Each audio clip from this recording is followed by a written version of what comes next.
Alale, alale, alale, alale.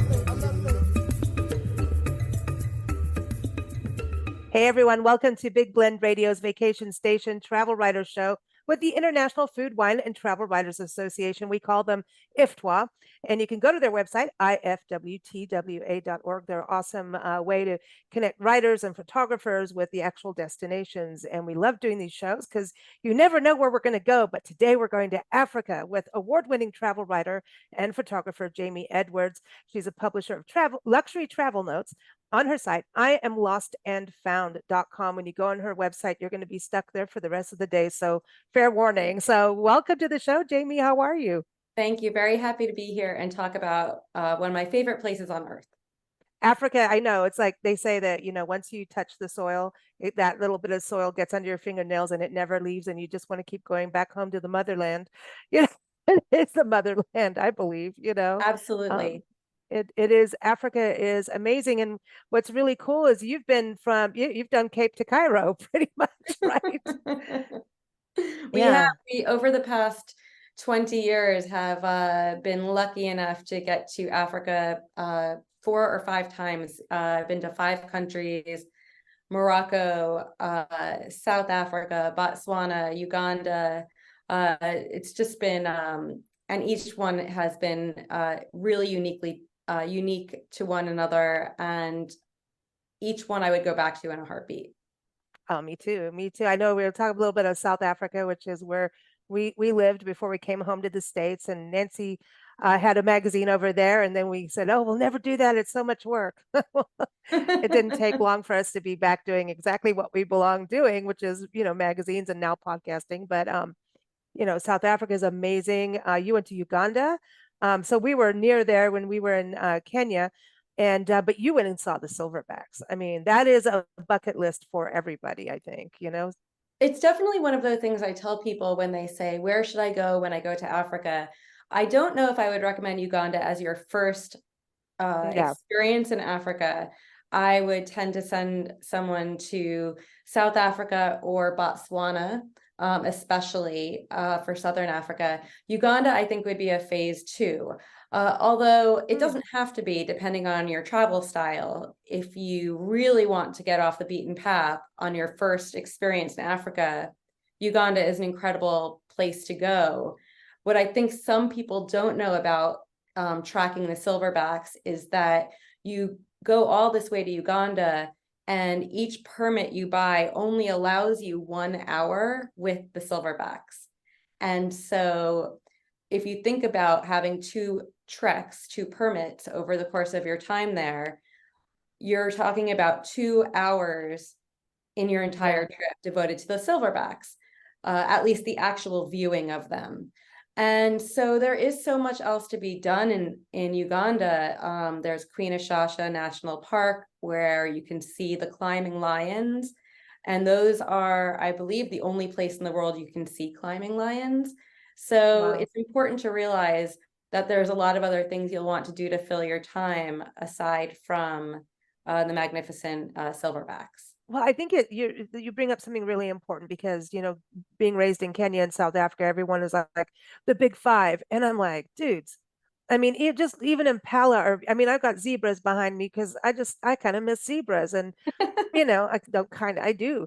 And everything to me, it like the birds, you were talking about the turacos in one of your articles, and I'm like, oh, we used to have those in our backyard. Like, I was really lucky. Like, Well, the seriously. birds, you were there when you were young, and I'm impressed that the birds excite you, because I tell this story. My husband and I went on our first trip to Africa for our honeymoon, and it was actually a surprise honeymoon. I didn't know where I was going until we got to the airport, and Oh, we wow. went to Tanzania, and we flew all across the world from Washington. We were living in New York at the time, and we were in a Jeep with another couple behind us. We were in our late 20s. The couple behind us in the Jeep were in their probably 40s or 50s. And they were ticking off the birds on their The little Jeep. birders, yeah. And we were laughing like, birds? What are they kidding? Like, we're here to see lions and we're here to see leopards. Well, fast forward when we take our kids, 20 years later, and we are the ones ticking off the birds. I think that there is something about a maturity that needs to be involved where you appreciate each of these Mm. beautiful gems of birds when you travel as much as the big five. Oh, and Africa, I mean, just even lilac-breasted rollers and, just the cranes and, all of these, just, oh man, I'm just thinking like the secretary birds and, the shoebills. You saw shoebills and I did. so I went to seriously. Uganda with a girlfriend of mine, and we had split up for the first part of the trip because she had some work to do in Entebbe. And I went to the Mababa swamp, and that's where the elusive shoebill lives. And I went out on a rickety old boat with the guide, and he had said that you just don't see them all that often. So I was prepared to not see the shoebill, which is the I call it the most beautiful ugly bird on earth. It's worth Googling what it looks like. But we did see one, and even our guide was mesmerized by it. Mm, We sat with it for 20, 30 minutes. oh, And that's the thing about Africa that I always say, no matter where you go in Africa, especially when wildlife is concerned, anything can happen at any given moment. And that is part of the incredible excitement around Africa. do just the way I was raised was actually out in the bush and you become incredibly observant and you start seeing animals like other people wouldn't just not see them. And we find that in this country too, going to national parks or parks, forests, I've watched people walk right by deer and not see the deer. And I'm like, dudes, you you miss them. There's a little baby, a little fawn, and you just walk right by a fawn and their mommy. How did you miss this? And I think Africa really taught us like observancy, like even when we're driving somewhere, we'll see something and think it's something and it's not because we're always like looking for birds, wildlife, I don't care what it is, but even if it's not there, we'll find it. I agree with you. I think that there is something that makes you become inherently more observant while you're in the bush. And I think a lot of that has to do with there not being a lot of other distractions. Uh, the sounds you're more Oh, into yeah. because you're not hearing planes overhead. And of course, you have your guides who are they're such experts in discovering and knowing how to find these animals, not just based upon their habits, which of course they know, but for instance, when I was in Uganda also, our guide had looked up in the sky and saw some birds circling in a certain area. He knew that was over a particular lake, and he had heard earlier that a hyena had been spotted near there. So he Oh, put all of those things together in his mind and had a gut feeling. And of course, we go out there, and there's a pack of hyenas eating an animal, and we just all of those cues that he was able to spot led us to be able to witness that. And I think that that is such a beautiful thing that the intelligence surrounding mm, their craft. mm. Yeah, you get to know animals' habits, and birders know you hear a bird before you see the bird. And oftentimes you're checking them off and you still can't see them, or, it's really hard to even photograph them. Like, don't even, like here in this country, me and bluebirds, man, they have me chasing them everywhere. And I suck at, I don't know, whatever it is, it's just not happening with the photos and bluebirds, but It's so everything else, hard. I know. And they look at you like, haha, it's like they know, but yeah, I mean, it's just, the wilds of Africa are still wild. It's nice to hear, growing up there and watching things develop in this country. I'm finding it very difficult to take photos without human interference, even in our national parks. Like you're saying, it could be here's, chemical trails from airplanes. It could be airplanes going over helicopters and, even the Grand Canyon, they're trying to limit some of that because you can't it does ruin it and Does. humans and we do a lot of trash. Let's just put that out. I don't care where it is, it's us humans are pretty bad. And so even some of the areas, there's some of the public land is shared with mining and oil derricks and I mean it's kind of this weird balance that we have in this country, and I almost feel like our representatives need to go to Africa to learn something and come back, right? And yet Mhm. we're the ones who started the national park system. Agreed, agreed. It's true. And I think that when we were talking earlier, before you started recording, we were talking about the differences between, say, South Africa going on safari and a place Mm. like Botswana. And one of Ooh. the things I think is that a place like Botswana, it seems like there's less tourism, or it's just that the delta is so large and vast that you aren't on top of other tourists all the time, which also I think is a wonderful thing as far as someone who might be thinking about where to go on safari or take their family. Some of the game parks in South Africa tend to be, and you know better, very controlled and crowded. But you go out into the Okavango Delta of Botswana, and you could just travel for hours and hours in one direction and not see another vehicle. Yeah, we used to see like a leopard or something, right? Or even a kill. And then everyone's like, ew, ew. But I'm like, this part of nature, and to see a kill happen is pretty exciting, right? And then you hear them, and you talked about that in one of the crunch of, and I'm like, yep. Even here in the not the Okavango swamp. Now I'm like I went to Africa completely, the Okefenokee swamp. Oh, And sure. that was a goal for me as a kid in Africa. That was a bucket list destination, was the Okefenokee swamp. And now we've been twice. And the last time we were there was this massive alligator chewing, just chomping on a turtle or a tortoise. And you could just hear this crunch. And I was like, ooh. And then like I almost got nailed by a cottonmouth. So I thought this was the best day ever. Like photographing Cottonmouth, and he's all like, "Oh yeah," and I'm like, "Oh, maybe I don't want to do this. I think I better stand back." Well, it's Telephoto. important to be respectful of nature and of wildlife, Yeah. especially. And I think that being on any of these trips, whether it's in the US at national parks or anywhere else in the world, we're invading their territory. Yeah. We are the ones behind bars in the zoo, for lack of a better word. We are observing them in their habitat. And there's always risk involved, but the adventure and what you're talking about, like the excitement around it for certain people, and I'm one of those people.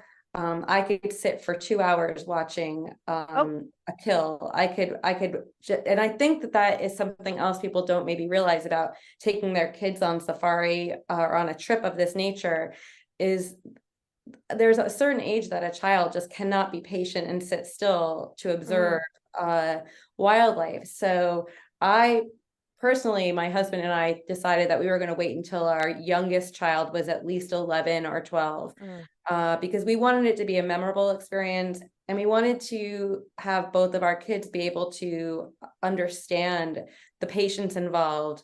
There's a lot of time between finding one animal and another. There's so much involved patience wise. So I think that that is a big factor when people have And it's asked. tiring driving on those roads. At the end of the day, you do want a cocktail or some wine. And that was the thing. But I want to go back to when you're in a busy park. So this is, I don't know how it is GPS and all that out there now, but back in the day, like if you stop, people want to, here comes everybody. They stopped. What are they looking at? So we'd pull out a map and look like we're just planning our next route. So we would just be very obvious. We'd like the whole front of the car or Jeep would be like, this is our map. So there's nothing here. And they'd drive by and we'd have that animal That's a all to trick. ourselves. That's so Yes, that's just but it is also about, because some of the Jeeps would get too close. And that was back in the day, but in the 70s and 80s, and you've got to have some breathing space. And I think we've gotten better over the years. And Africa is really working hard on the poaching. They really, and so many, conservation organizations are doing good on that. And I think when people travel to Africa and experience these different wild places and have that experience of all these different creatures, whether it's an animal or a bird, right? Or going through a swamp or, going out in the true Bosveld and seeing like the acacia trees and the sunset or Mount Kilimanjaro, all these amazing places, and meet the people, which are just these resilient, vibrant humans, and their yes. cultural just vibrancy, right? And so when you go there, then hopefully you go, oh, you know what? We do want to do things to prevent poaching and wildlife trafficking. And I think this kind of tourism can help us as humans understand the world is a big place, man, and we're just this little thing, but we can make positive differences, even. I couldn't agree more. In fact, my daughter, who is now 19, spent a gap year between high school and college. And part of her gap year was spent rehabilitating animals who had been left behind because their parents had been poached. Mm, And it's there is so much that we can do if we're interested to help. And that definitely made me enthusiastic about the possibility in the future of going back to Africa, not just as a spectator, but as someone who more towards volunteerism. mm, And that would be because I'm so in love with Africa and everything about Africa. That's where I'd like to go. It's mm. for someone like me who loves wildlife, loves photographing wildlife, that's sort of a natural fit. But I think that there's something for everyone Hmm. in Africa. And even beyond safaris, you have places like Morocco, the Atlas Mountains, and other parts of northern Africa that are vibrant and unique and exciting in a completely different way. Yeah, exactly. And what got you started actually in travel and then becoming a travel writer and photographer? It's sort of become this second life for me. I started out my career in design and advertising in New York. I spent 20 years working at advertising agencies and graphic design firms. And then my husband had an opportunity to move to Tokyo. So we left New York for 4 years. We brought our two kids to Tokyo and Oh, had a wonderful time exploring. We had already had the travel bug. My husband and I were already big travelers. So we looked at this Tokyo experience as a way to really get under Southeast Asia and explore it, which we did. And then when we moved back to the United States, where we live in DC, a girlfriend of mine had said that people are always asking you advice on travel. Where would you like, where should I go to have dinner in Buenos Aires? Where do you recommend a hotel in Iceland? So she said, why don't you put it all together in a blog? And since I wasn't working anymore and my kids were a bit older, I spent a year putting it together and launched it. And my goal is really to inspire travel, tell stories mhm. about where I've been from a first-hand point of view.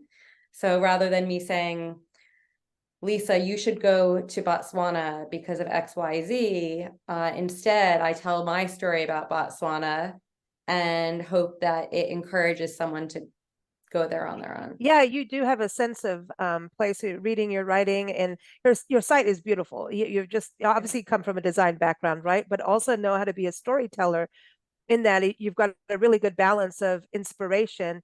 So people are excited. I think that sometimes we get so detail oriented as travel writers where it's almost like here's the list of things, which, that's fine Mhm. and it's helpful, but there's got to be that excitement of, you know, planning it for yourself too, or getting help doing it and going there and going somewhere completely unknown. You know what I Yeah. mean? Don't Yeah. always Or go not just have because, to have yeah, every, so people assume that because I'm very detail oriented, that means I have everything planned. Oftentimes, our style of travel is to only plan a few things, whether it's a restaurant we can't wait to go get to, the or, permit for the well, silverbacks. absolutely, you have to do that in advance.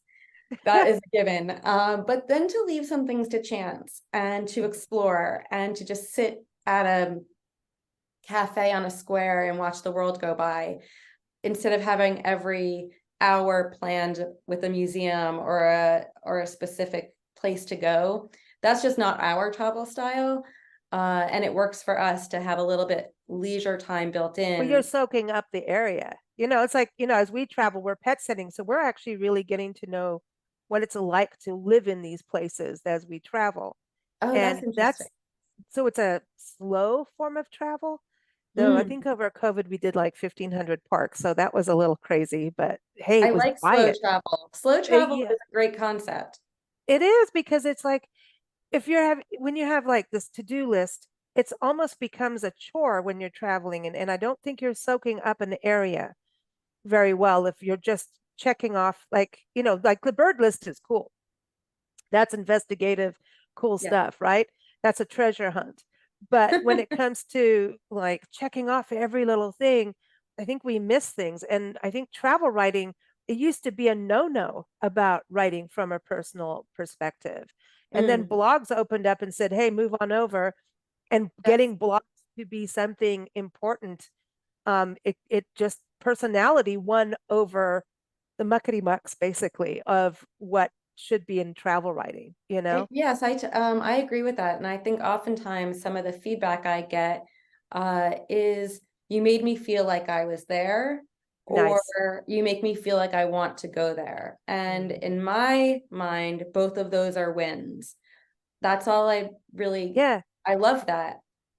And restaurants can come and go, places change, but if you have a good narrative of something personal, then that doesn't change. That's, history that is something that is, oh, I want that feeling because that's what you're out when you're traveling is to have experienced something new, so it's evergreen in a way, and it's creative too, to be able to put someone in that space. And like when you're on safari, if you don't feel that dirt and know what it's like to have a horsefly get you, like you haven't been on a safari. It's It's like true. It's true. In fact, anyone who knows me knows that I value my sleep. I'm a big sleeper. I love to get a good night's sleep. And there's very little I would sacrifice for a great night's sleep. But ever since our very first night in a tent or a lodge in Africa, all I really want to do is stay up all night to listen to the oh my sound gosh, of the bush. hyenas at night. I tell people there is nothing like the woo, of a hyena at night. There's It's nothing like it. In fact, I try my hardest to stay awake. One of the most exciting experiences I had, aside from hearing the lions roaring in the distance, which is amazing. It's freaky too. otherworldly, Yeah. one of the best experiences was when we were at a tent in Botswana, and they had what they called their resident elephant who would wander around. And we had canvas sides to our tent. It was like a permanent structure, but it was a tent. And in the night, I heard this low padding of feet walking past, and I heard the elephant scrape against the side of the tent, and Oh, it was, I held my breath. It was such a beautiful sound. It was so slow and beautiful. And I just, all I want to do is hear more sounds like that. That is it, my draw to get it's me a back. connection. Yeah, we did an interview about a documentary called Elephant Refugees. And it was about a resort in Botswana, and they were going through a drought, and these elephants were dying, like literally, and wildlife around them because it just and when we talk about drought in this country, I'm like, dude, I've lived through droughts, and it like real, like you're not allowed to drink water kind of things. I mean, Mhm. real ones. I mean, I remember in South Africa having to pay a deposit on a bathtub stopper because they were measuring your water and you could only have like an inch of water in your That's bathtub. incredible. And, so it was a really big deal. And seeing out in nature, it's devastating. And it was devastating what was happening to these elephants in this resort. And they're like, okay, we need tourism to survive. And if we don't survive, the elephants don't have water. So this catch 22 position that they were Mm. in, and the elephants were going in and opening toilets and getting water. And I mean, they were shipping water in. This family just worked so hard for these elephants, right? And then people camped, and the elephants would come at night for water, drain the swimming pool. And they're like, well, we shouldn't have the swimming pool because of the water situation. But then the people want the swimming pool, so you don't get it's like this mess, right? So I Yes. encourage you to watch this, but Oh, I at would love to. night, yeah, yeah, elephant refugees. I'll make sure everyone watch it. Anyway, the elephants at night would go around, get whatever water they could do. But people are in like little tents, right? We're not talking about the glamping style like you're talking about, right?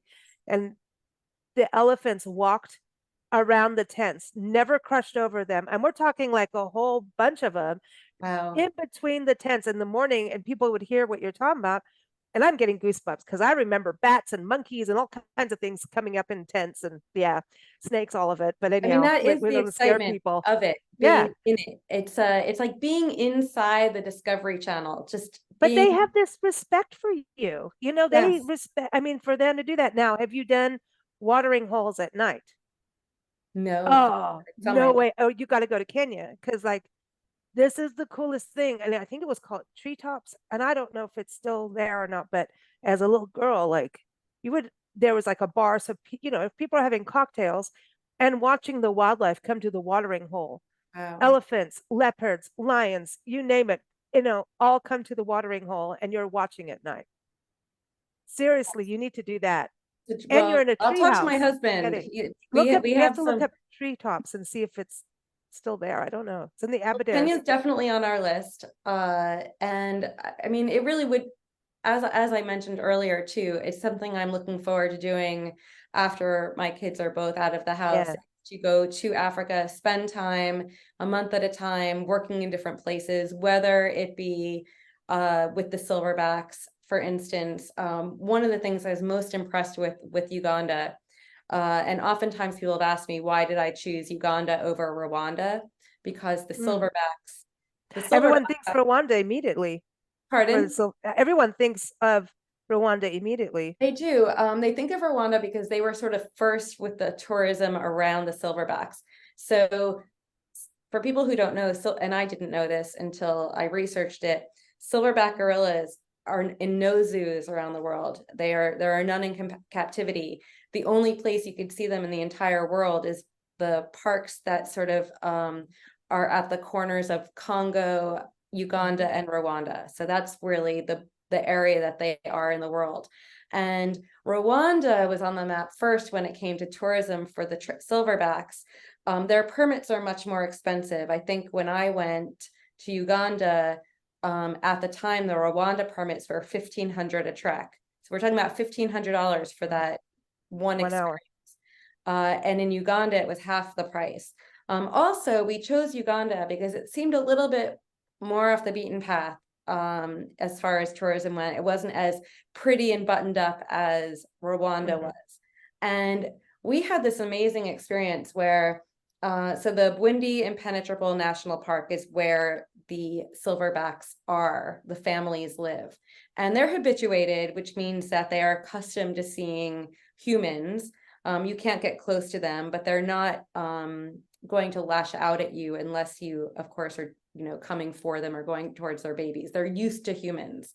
And I think one of the most incredible things I learned about this, and going back to your slow travel, my friend and I were discouraged because when we got our permits, we discovered that the only permits we could get were for an entrance to the park that was 2 hours away from where our hotel was. And our hotel was in the park, Mm. near of 5 minutes away from a different entrance.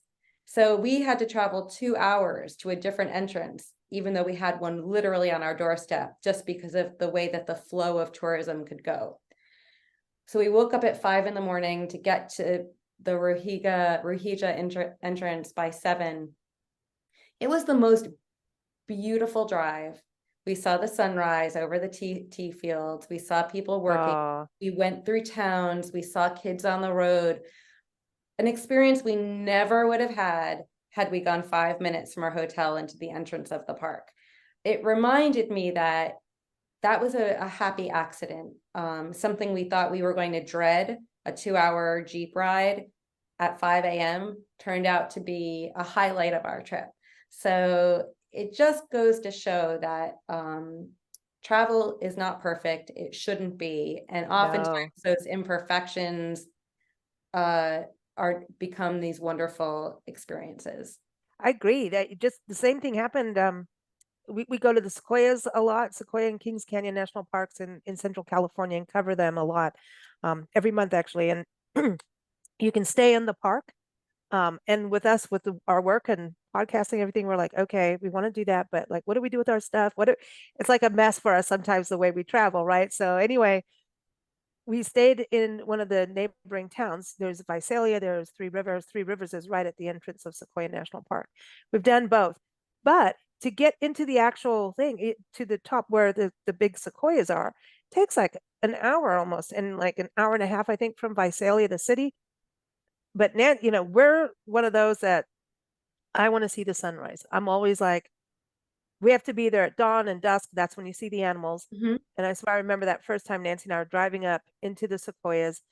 I'm wondering if they had it open or closed. But anyway, we got in and we're winding our way up the foothills. So we don't really see what's going on too much in the foothills.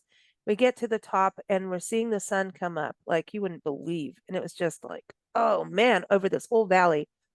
We get into the giant forest and the temperature just drops, right? And it's like, because you're up in the top, you're in the Sierras, and these, jaw drop, like these trees are massive. And we driving slowly, and lo and behold, there's a bear right there. Wow. And I'm like, all right. And then we went towards, like, I think it was some picnic area. I think one of us had to go to the bathroom or something. There's a bear. And I'm like, dude, like, if we, like, what would we have gotten up as early? Yeah, probably. But you know what I mean? Like, when things are too convenient, you Yes. don't understand how things work in an area. Yeah. You knew though, you knew that the wildlife, maybe not everybody knows this, but which is why early morning game drives and those Oh, dusk game drives are so important. And the animals are always resting during the day and mhm. sleeping. Yeah. Now, besides animals, right? Because I'll talk about animals all day long. You'll never pull me out of it. Let's talk about food and lodging. Africa to me, I mean, I don't care if you're tenting it or you are like the resorts. I don't know. They have this, I've never experienced anything like it anywhere else in the world. There's something magical about them. They understand the connection to nature. Even if you're staying in the city, there's this connection with Mhm. where you're staying. Clean hospitality is second to none. I mean, I think they really understand tourism. Like, really. They do. They really do. And they always seem to get it right. And it's always in the details. I mean, the trackers and the guides are such experts in their field that you feel trust immediately. I've never had an experience where I didn't trust our tracker, our driver, our guide.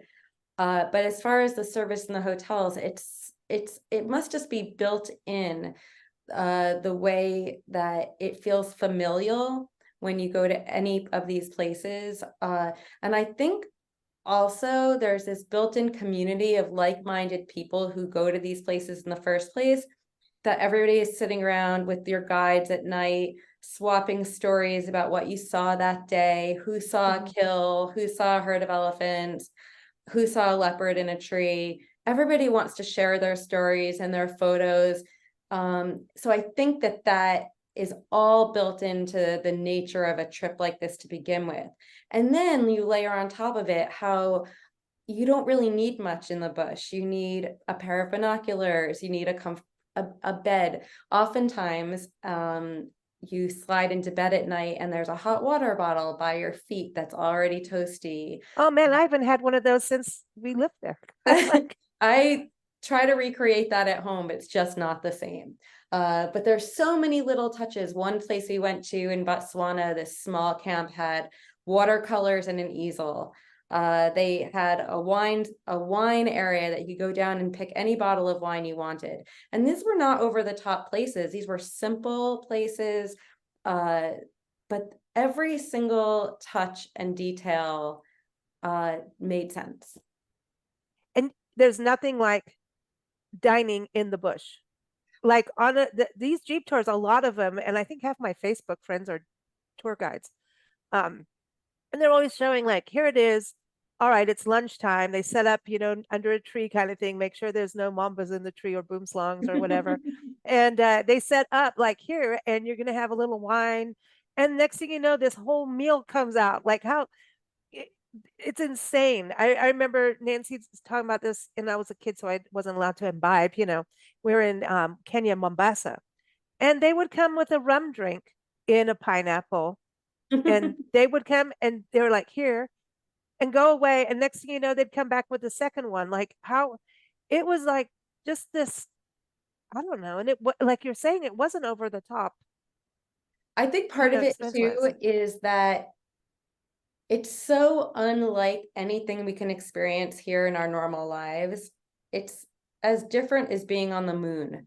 It's just such a different I world. want to go to Africa instead. Thank you. Yeah, I don't care same, about this same. moon propagation thing. I think though that it's so unique and so otherworldly that that is part of why everything about it is so, to use an overused word, magical. It's just Mm. the sounds are different, the stars are different, the sky is dark.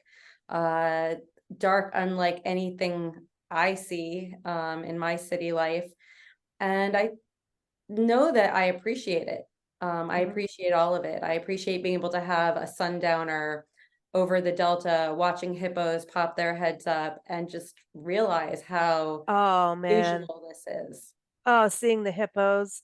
Seriously. They are That scary. just to be able to, I know. Nancy got charged by one on They're, I think, foot. aren't they the most, those in the They water haul. buffalo are the most Yeah. dangerous.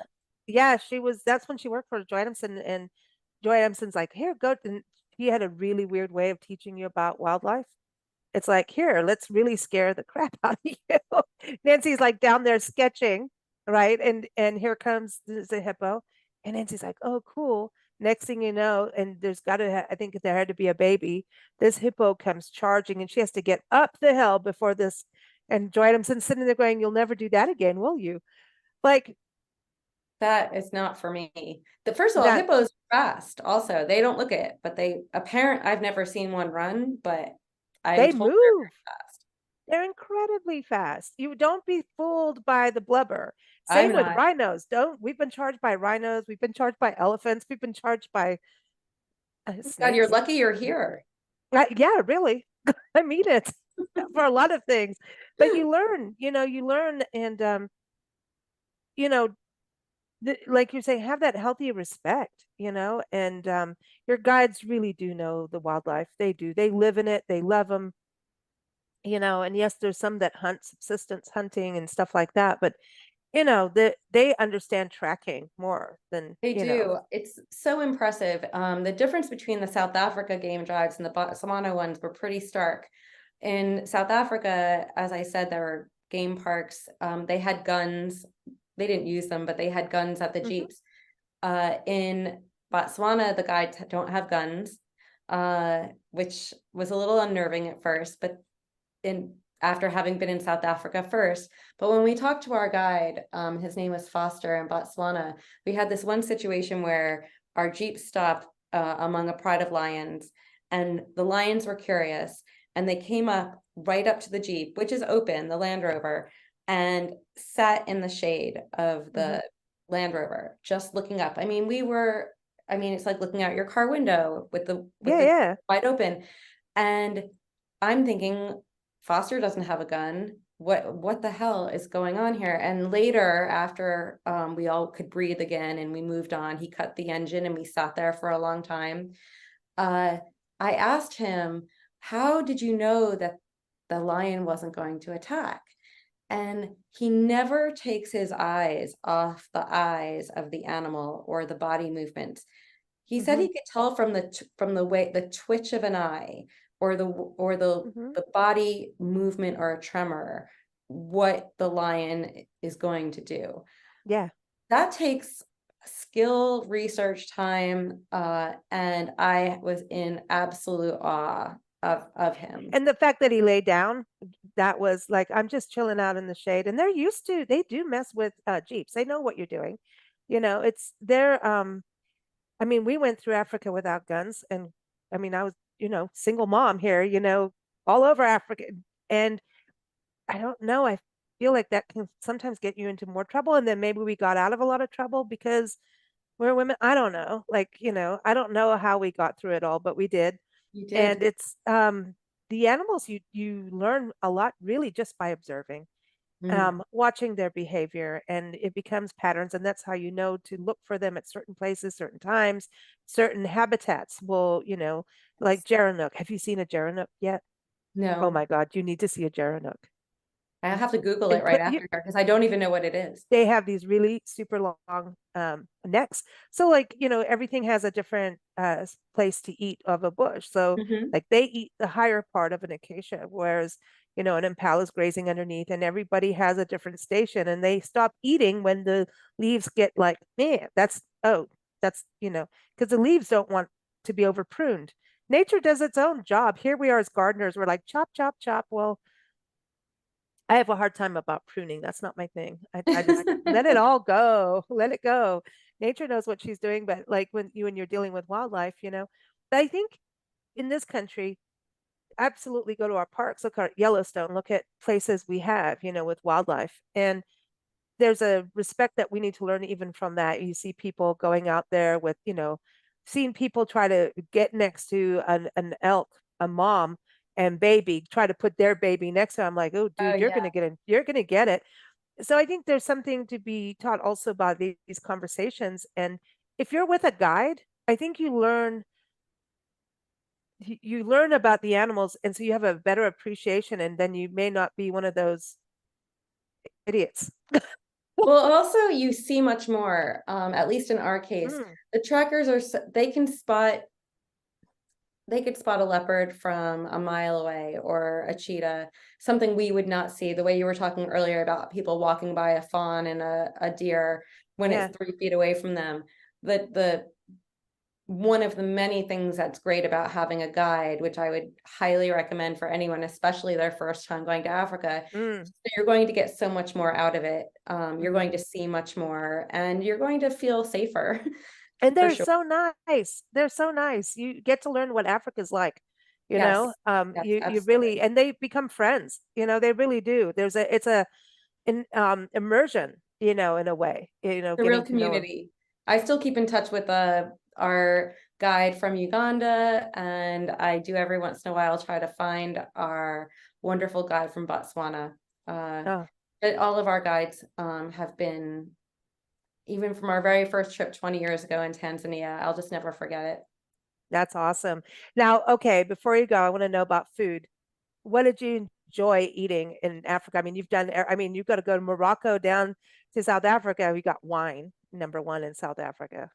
Well, I mean, we love all food. We're big foodies. We often will book a restaurant before we even book our flights if there's some great restaurant we want to try. So, for instance, when we went to South Africa, there was a restaurant called the Test Kitchen that we really wanted to try in Cape Town. We made sure we got a reservation there. And that was definitely a more high-end restaurant.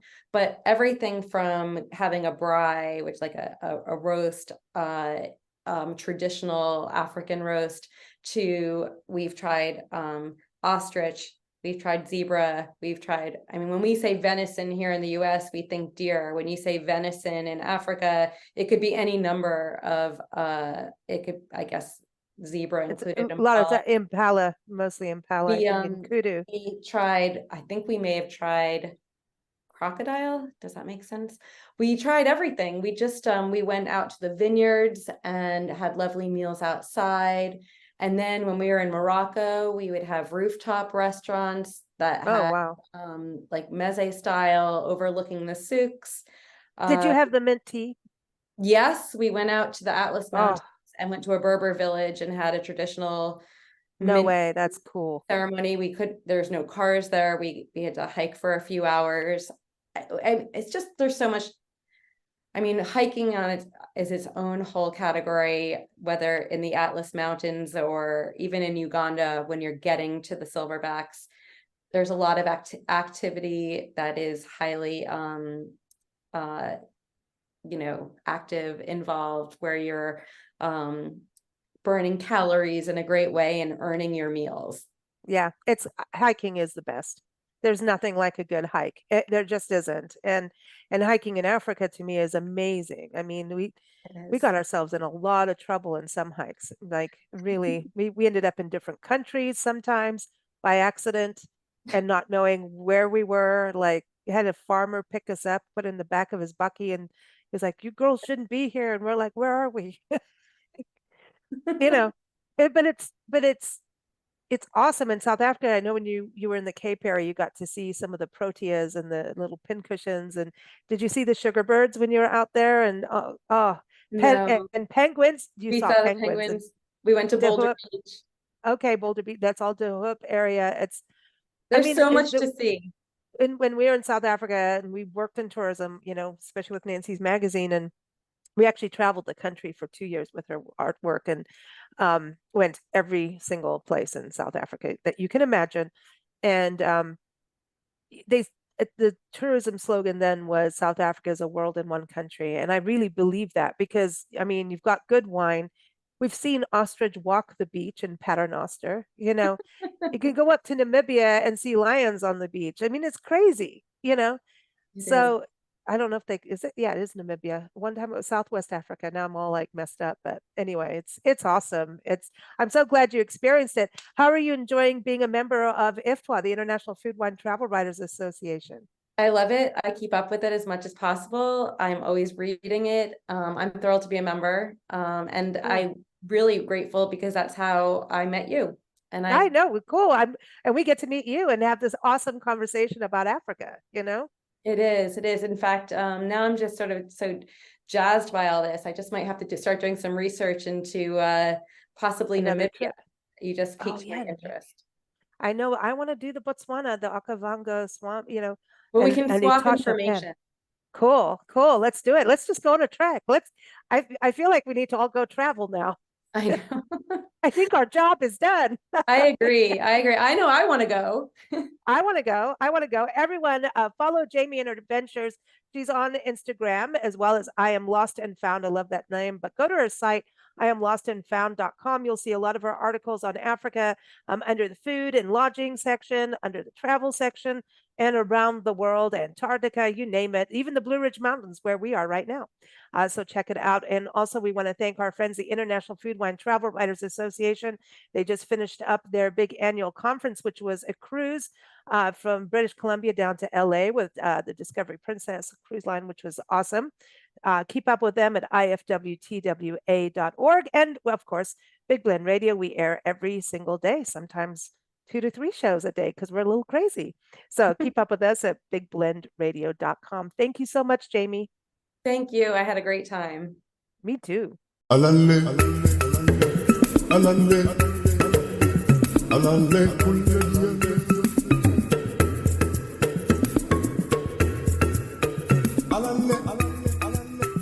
alale, alale.